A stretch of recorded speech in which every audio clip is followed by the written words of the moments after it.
오늘 우리에게 주시는 하나님의 말씀 보도록 하겠습니다. 구약 성경 욥기 1장 20절에서 22절까지의 말씀입니다. 제가 가지고 있는 구약 성경 762면에 있는 욥기 1장 20절로 22절까지의 말씀, 욥기 1장 20에서 22절까지의 말씀 다 같이 한 목소리로 봉독 드리겠습니다. 욥이 일어나 겉옷을 찢고 머리털을 밀고 땅에 엎드려 예배하며 이르되 내가 모태에서 알몸으로 나왔사온즉 또한 알몸으로 그리로 돌아가올지라. 주신 이도 여호와시요 거두신 이도 여호와시오니 여호와의 이름이 찬송을 받으실지니이다 하고, 이 모든 일에 욥이 범죄하지 아니하고 하나님을 향하여 원망하지 아니하니라. 아멘. 하나님의 말씀입니다. 할렐루야. 언제나 주님과 동행하는 우리 청혼의 귀한 성도님들 되기를 원합니다. 제가 어렸을 적에 친구네 집에 이렇게 놀러 가면 집 기둥에 부적이 붙어 있던 집들이 있었습니다. 문 위에도 붙어 있고요. 이렇게 부적들을 붙여 놓습니다. 또 집 입구에 보면 명태를 명주실에 이렇게 묶어 가지고 걸어 놓은 집도 본 적이 있습니다. 이것은 아마도 악한 기운이 들어오지 못하게 하고 고난은 물러가고 형통함만이 오도록 하는 아마 그런 주술적인 행위인 것입니다. 또 어릴 적에 보면 동네에서 구슬합니다. 막 구슬하는데 구슬하는 이유가 두 가지입니다. 하나는 어떠한 어려움이 올 것인데 그 어려움을 미리 막고자 구슬하기도 하고, 또 다른 하나의 이유는 이미 집안에 고난이 있거나 어려움이 있기에 구슬 통하여 그 어려움을 물리치기 위해 구슬하는 것을 봅니다. 그러니까 예방 차원에서 하기도 하고 또 치료 차원에서 하기도 합니다. 이렇게 우리는 스스로 불안한 존재이기에 늘 무엇인가 절대자를 찾고 절대자를 향한 믿음으로 더 나은 삶, 고난이 없는 삶을 살기를 늘 노력하고 찾고 있는 것입니다. 구슬하는 이유가 그렇다라는 것입니다. 대부분의 사람들이 종교를 가지고 절대자를 믿고 또 많은 일들에 애를 쓰는 것은 복을 받기 위함이고 또 자녀가 잘 되게 하기 위함이고 사업이나 모든 일에 형통하기 위해서 믿음을 가진다라는 것입니다. 그런데 오늘 욥의 믿음에 대하여 오늘 본문은 이야기하고 있는데 결코 그 믿음이 욥을 재앙으로부터 지켜주지 않습니다.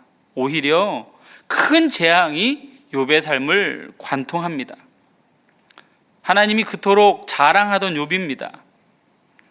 하나님을 잘 믿는 욥이었지만 재앙이 비켜가지 않고 욥의 삶을 정확하게 치는 모습을 우리는 성경을 통해서 볼 수 있습니다. 그렇다면 과연 욥기에 나오는 욥이 가진 믿음은 무엇을 위한 믿음인 것일까요? 1장에 욥의 고난에 대한 부분이 14절부터 19절까지 나옵니다. 사단의 시험으로 인해서 욥에게 4가지 재난이 연속적으로 발생합니다. 이 고난은 연속적이면서 동시다발적으로 욥에게 일어납니다. 슬퍼할 겨를도 없을 정도로 순식간에 그 모든 재난, 고난들이 다가옵니다. 그리고 오늘 읽은 본문이 욥의 반응을 기록하고 있는 내용입니다.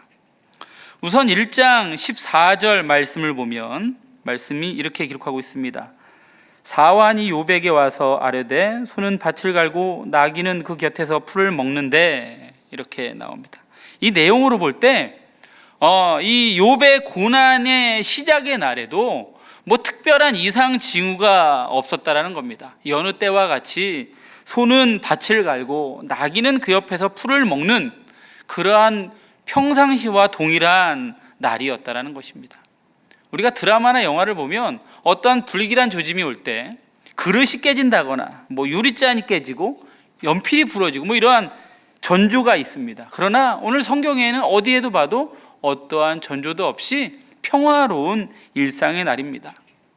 심지어 그 앞절 13절을 보면 하루는 욥의 자녀들이 그 맏아들의 집에서 음식을 먹으며 포도주를 마실 때에 라고 기록되어 있습니다.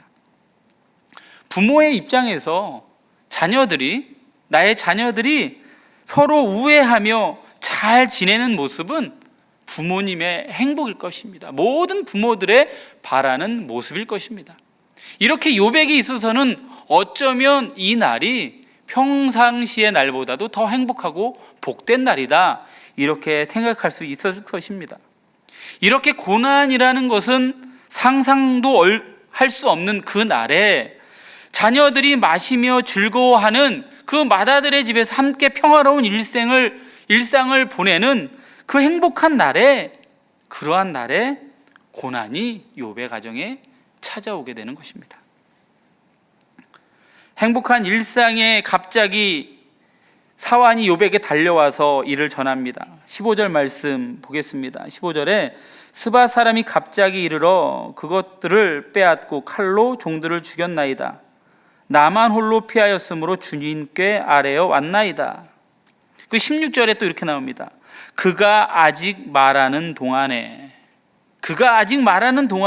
이 구절은 17절, 18절에도 동일하게 반복적으로 적고 있습니다.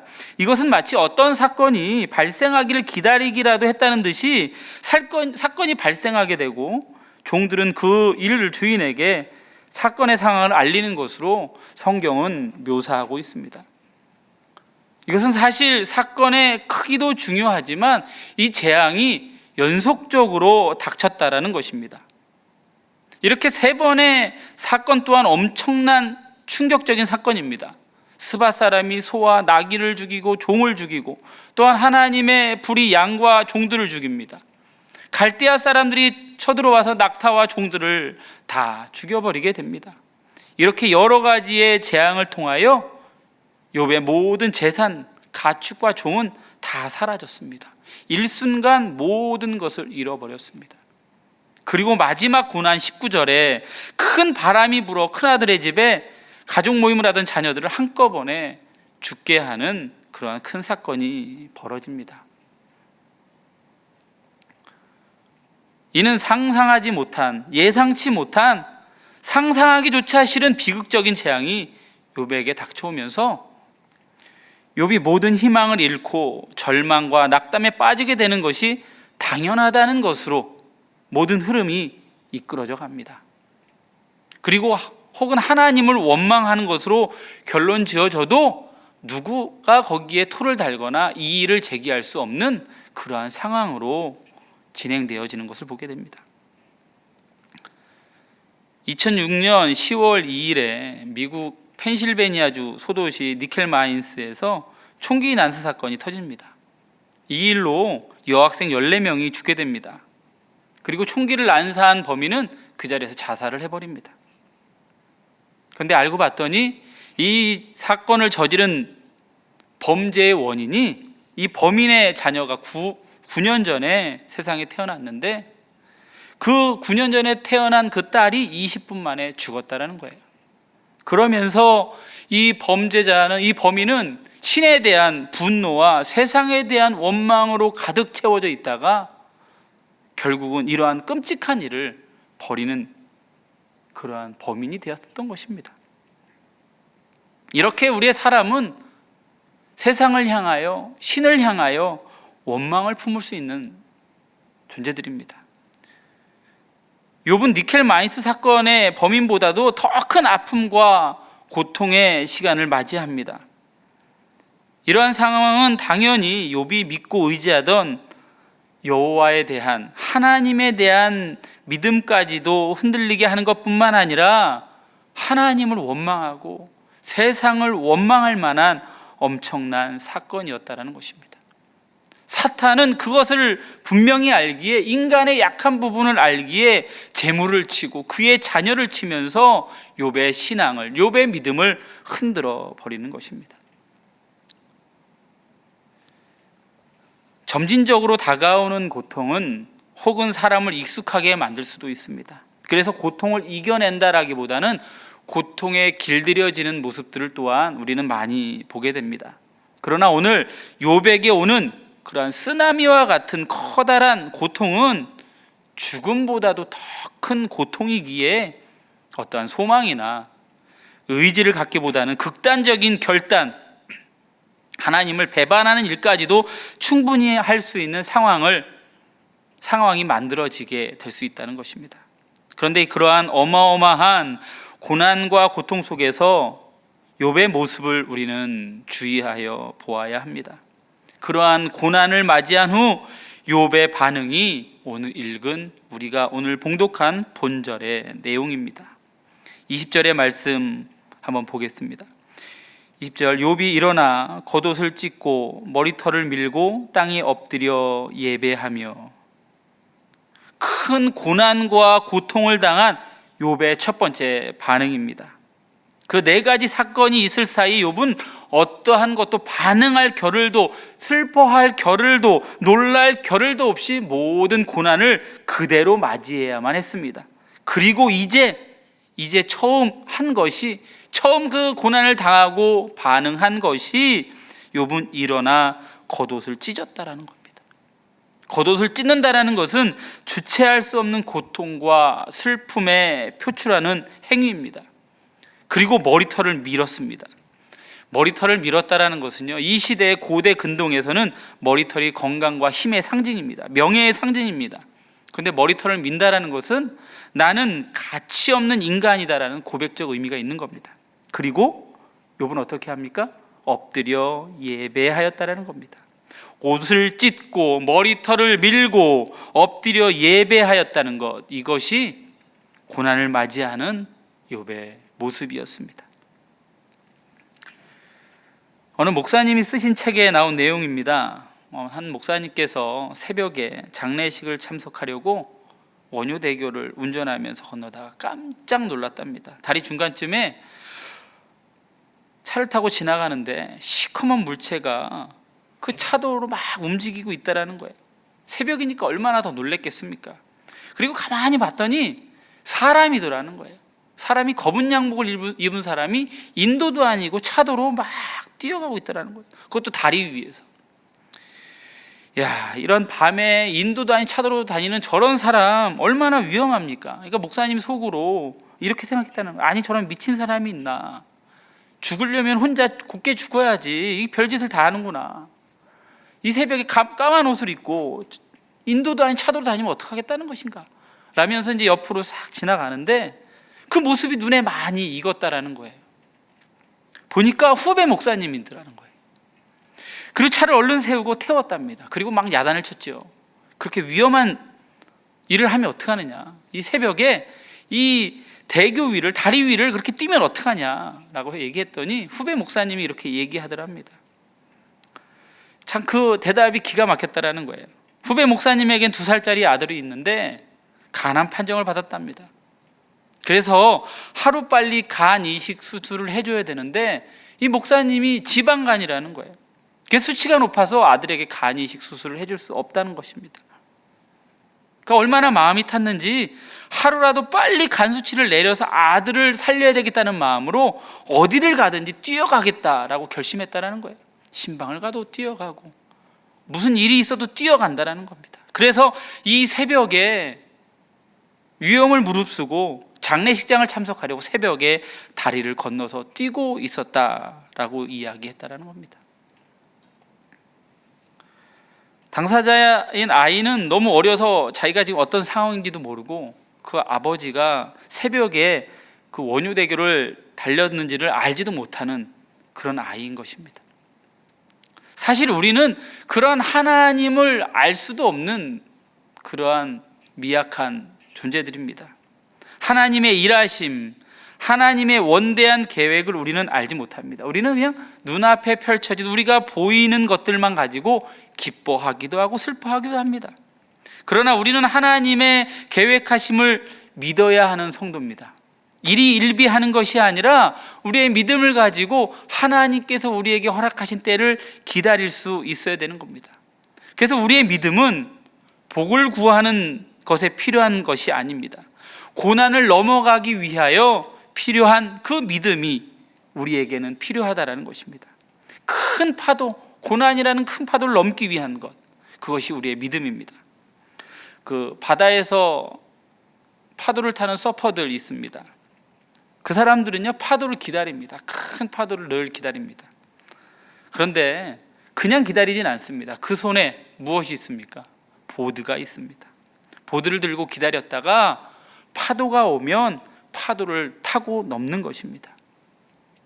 우리의 믿음도 그와 마찬가지입니다. 고난이라는 파도가 멀리서 우리 가운데 찾아올 때 우리는 믿음이라는 보드를 가지고 그 고난을 타고 넘어가야 하는 것입니다. 욥은 처음부터 그런 시련을 잘 견디는 사람, 성경에 나오는 위인이니까 하나님이 그렇게 만들어 놓으시지 않았을까, 이렇게 생각할 수도 있습니다. 하지만 욥도 우리와 동일한 감정을 가지고 아픔을 느끼고 자녀를 매우 사랑하는 아버지였습니다. 욥기 1장 4절에서 5절 말씀을 보면 그의 아들들이 자기 생일에 각각 자기의 집에서 잔치를 베풀고 그의 누이 3명도 청하여 함께 먹고 마시더라. 그들이 차례대로 잔치를 끝내면 욥이 그들을 불러다가 성결하게 하되 아침에 일어나서 그들의 명수대로 번제를 드렸으니 이는 욥이 말하기를 혹시 내 아들이 죄를 범하여 마음으로 하나님을 욕되게 하였을까 함이라. 늘 아들들, 딸들을 사랑하는 아버지였습니다. 잘 되기를 기도하는 아버지였습니다. 하나님 앞에서 귀한 복을 받고 살아가기를 원하는 아버지였다라는 거예요. 순교자 주기철이라는 책이 있습니다. 주 목사님의 일대기를 쓴 책입니다. 거기에 한 내용 중에 이런 일화가 있습니다. 많은 고난과 일제의 그 감옥에서 고난을 당하던 중에 이렇게 기도하셨답니다. 주님, 저 이러다가 순교 못할 것 같습니다. 순교하도록 이끌어 주옵소서. 우리는 순교자라고 생각하면 큰 믿음으로 아무런 흔들림이 없을 줄로 압니다. 그러나 주 목사님도 그렇게 기도하셨다는 거예요. 나 순교 못할 것 같습니다. 이 고난에 무릎 꿇고 말 것 같습니다. 하나님을 모른다 부인할 것 같습니다. 하나님을 원망할 것 같습니다. 하나님 도와주세요. 순교할 수 있도록 이끌어 주십시오라고 기도했다는 거예요. 그래서 마지막 이 책을 보다 보면 마지막 면회 온 사모님하고의 대화가 있습니다. 이렇게 신앙적으로 어려울 때 사모님께서 오셔서 여보 승리해야 합니다, 이렇게 얘기했다는 거예요. 주 목사님이 거기에 다시 한번 믿음을 가지고 하나님을 향하여 믿음을 지키고 그 아내에게 어머니를 부탁하고 아들로서 어머니를 부탁하고 남편으로서의 미안함을 이야기하고 또 아비로서의 못다한 것들에 대하여 아내에 부탁하면서 불쌍한 내 어머니를 잘 모셔달라고, 아이들을 잘 부탁한다고, 그리고 그 고통에 괴로워하는 인간의 모습, 아버지의 모습, 남편의 모습을 보였다는 겁니다. 그리고 마지막 소망이라고 이야기했답니다. 따스한 숭늉 한 사발 마시고 싶다라고 이야기했답니다. 얼마나 인간적입니까? 모든 순교자며 모든 하나님의 말씀을 듣고 살아냈던 많은 분들도, 위대한 신앙인이라고 우리가 얘기하는 그러한 분들도 인간적인 어려움과 또한 고난에 무릎 꿇을 수밖에 없는 그러한 힘듦과 아픔이 그들 가운데 찾아온다는 거예요. 그러니까 주 목사님의 이 믿음은 잘 사는 것을 위함이 아니었습니다. 건강하게 우리 가정 잘 꾸리기 위한 믿음이 아니었다는 거예요. 하나님을 온전히 섬기기 위한 믿음이었다는 것이죠. 그리고 47세에 순교하시게 됩니다. 욥의 믿음 또한 고난을 피하려는 믿음이 아니었습니다. 고난 중에 하나님을 향하여 예배하기 위한 믿음이었다라는 것입니다. 그런데 우리는 어떠한 믿음을 필요로 하고 있습니까? 하나님 앞에 우리의 잘됨과 번영과 풍성함과 기름진 축복만을 구하는 우리들의 모습을 보며 늘 하나님 앞에 다시 한번 주의 말씀을 묵상하고 하나님의 은혜를 구하는 그러한 사람들로 우리의 믿음을 온전히 성장시켜달라고 기도해야 할 것입니다. 이탈리아 피렌체의 한 화랑에 독특한 두 그림이 나란히 걸려 있답니다. 둘 다 폭풍우가 몰아치는 바다를 배경으로 한 그림인데요, 첫 번째 그림은 성난 파도가 넘실대미고 검은 먹구름이 잔뜩 낀 하늘에 무서운 번개가 내리꽂고 있고 죽음 직전까지 간 한 남자가 물에 빠져서 필사적인 구조를 기다리고 있는 그림입니다. 그 그림의 제목은 비탄이에요. 비탄. 세상에서의 절망과 무기력함을 표현한 그림입니다. 그 옆에 있는 그림은 어떤 그림이냐? 첫 번째와 마찬가지로 성난 파도와 먹구름이 있습니다. 무섭게 몰아치는 폭풍우가 있고 번개가 있습니다. 하지만 성난 파도 한가운데 바위섬이 있고 그 바위 갈라진 틈으로 예쁜 꽃이 피었고 푸른 풀이 있으며 그 옆에 비둘기 한 마리가 둥지를 짓고 모진 풍파도 아랑곳하지 않고 앉아 있다. 이 그림의 제목은 평화라는 겁니다. 참 비탄과 평화, 이 두 그림은 노한 파도와 무섭게 몰아치는 폭풍우라는 상황은 같습니다. 하지만 우리 가운데 평화의 그림을 그리려고 한다면 그 고난 가운데 우리도 하나님을 신뢰하는 믿음의 둥지를 트는 것이 필요한 것입니다. 오늘 욥의 모습 속에서도 평화를 찾아볼 수 있습니다. 이렇게 큰 고난과 환난, 많은 아픔 속에서 그는 무엇이라고 고백합니까? 21절에 나옵니다. 모태에서 알몸으로 나와 싸운즉 또한 알몸이 그리로 돌아가올지라. 주신 이도 여호와시오 거두신 이도 여호와시오니 여호와의 이름이 찬송을 받으실지니이다. 욥의 이 고백과 찬양이 빛나는 이유는 무엇입니까? 그에게 고난이라는 배경이 있기 때문입니다. 21절의 말씀은 그가 모든 소유가 하나님께 있음을 고백하는 내용으로 시작되는 것입니다.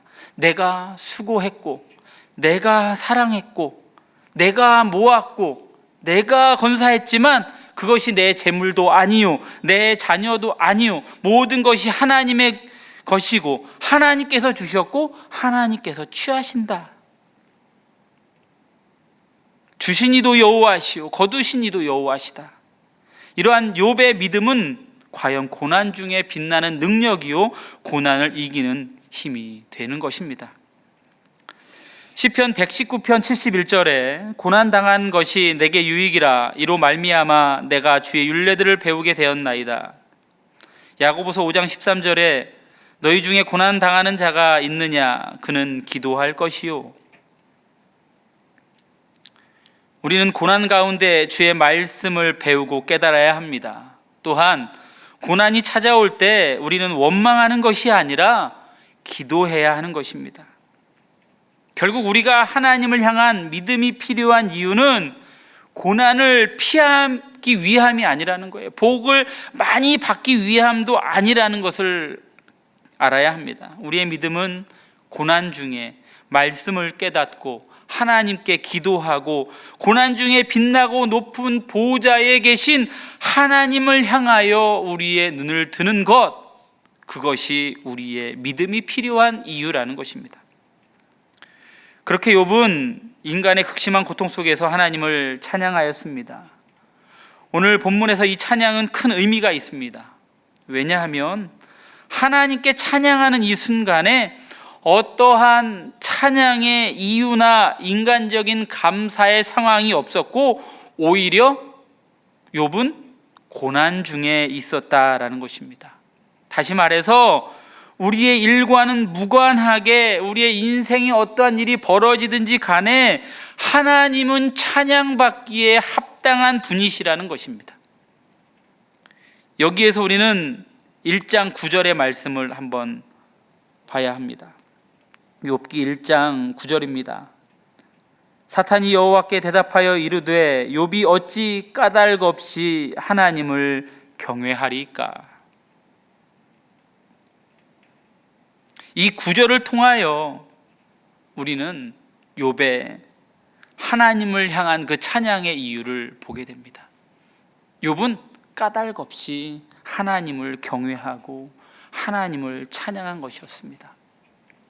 만약에 무엇인가를 주셔서 찬양한다면, 내 일이 잘 돼서 찬양한다면 사탄은 우리로 하여금 하나님을 원망하도록 우리의 것을 빼앗을 것입니다.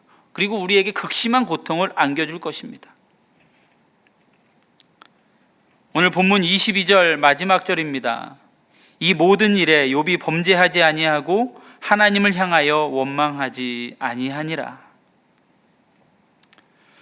건축가는 건물에 창을 낼 때 늘 고심한다고 합니다. 어느 곳에 창을 내더라도 세상 전체를 다 볼 수 없기 때문에 그렇습니다. 그것을 알기 위해 건축가는 건물을 지면서 최상의 전망을 얻을 수 있는 곳에 창을 내고 또한 그것으로 고심한다라고 하는 겁니다. 우리 인생에 있어서 가장 아름다운 창은 어디로부터 내야 하는가? 우리 인생도 모든 것을 다 보며 살 수는 없습니다. 모든 것을 다 들으며 살 수는 없습니다. 모든 것을 다 이해하고 모든 것을 다 깨닫고 살 수는 없습니다. 그렇기 때문에 성도에게 있어서 가장 효과적인 전망은 무엇입니까? 하나님의 방법으로 세상을 보는 것입니다. 이것이 성도를 성도되게 하는 믿음입니다. 그 전망이 가장 아름다운 인생의 최고의 풍경을 볼 수 있는 것입니다. 어떻게 이러한 극심한 욥의 고난과 재앙 속에서도 범죄하지 않았는가? 하나님을 원망하지 않을 수 있었는가? 그것은 욥의 시선이었습니다. 하나님의 하시는 일에는 절대 실수가 없음을 인정했다라는 거예요. 다만 인간의 지혜가 부족하고 지식이 부족하기 때문에 하나님의 하시는 일에 대하여 이해하지 못하는 것입니다. 이사야서 55장 8절로 9절 말씀에 이는 내 생각이 너희의 생각과 다르며 내 길은 너희의 길과 다름이라 여호와의 말씀이니라. 이는 하늘이 땅보다 높음같이 내 길은 너희의 길보다 높으며 내 생각은 너희의 생각보다 높음이니라. 로마서 11장 33절에 깊도다 하나님의 지혜와 지식의 풍성함이요 그의 판단은 헤아리지 못할 것이며 그의 길은 찾지 못할 것이로다. 아멘.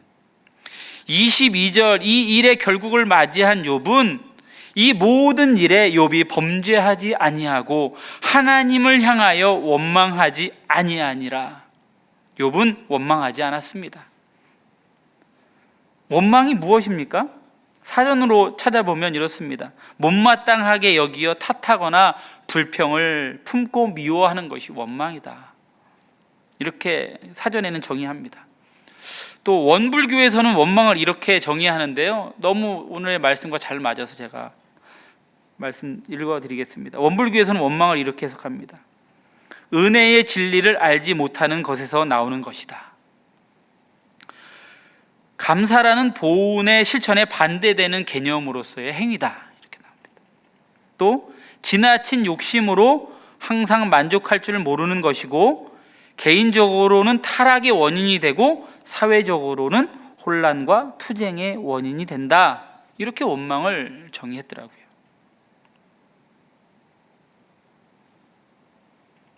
우리는 원망을 가진 사람이 되어서는 안 됩니다. 출애굽의 역사를 보면요, 원망함으로 그들은 약속의 땅을 들어가지 못했습니다. 애굽 땅에서 종되었던 그들을 인도하여 내신 여호와의 그 은혜를 망각하고 그들은 하나님을 원망하는 거예요. 물이 없어 원망하고 고기가 없어 원망하고 지쳐 원망하고 여러 가지 모습으로 하나님을 원망했다라는 거예요. 그래서 성경은요, 여러 곳에서 이 말씀을 적고 있습니다. 애굽 땅 종되었던 집에서 인도하여 낸 너의 하나님. 이것이 성경에선 출애굽기, 신명기, 여호수아, 사사기 등 14곳이나 이 말씀을 기록하고 있습니다. 애굽 땅 종되었던 집에서 너를 인도하여 낸 여호와로라. 그런 은혜를 잊음으로 이 출애굽한 이스라엘 백성들은 금송아지도 섬기고 이방신도 섬기고 하나님을 배반하고 원망하는 모습을 보게 되는 것입니다. 이처럼 원망이라는 것은 은혜를 잊게 하고 스스로의 본분을 제대로 인식하지 못하게 하고 또한 그로 인해서 하나님을 부인하고 우상 숭배로까지 나가게 하는 무서운 죄악의 단초가 되는 것이 원망이라는 거예요. 근데 오늘 본문에는 욥이 이 모든 일에 하나님을 향하여 원망하지 않았다. 믿음은 잘 먹고 잘 살기 위해 필요한 것이 아닙니다. 많은 세상의 종교와 같이 우리는 그러한 믿음을 원하지 않습니다. 고난을 피하게 해주거나 복을 가져다 주는 것이 아닙니다. 성도에게 믿음이란 고난 중에 하나님을 볼 수 있는 믿음의 눈이 되는 것입니다. 그리고 내 자신을 보게 하는 것입니다.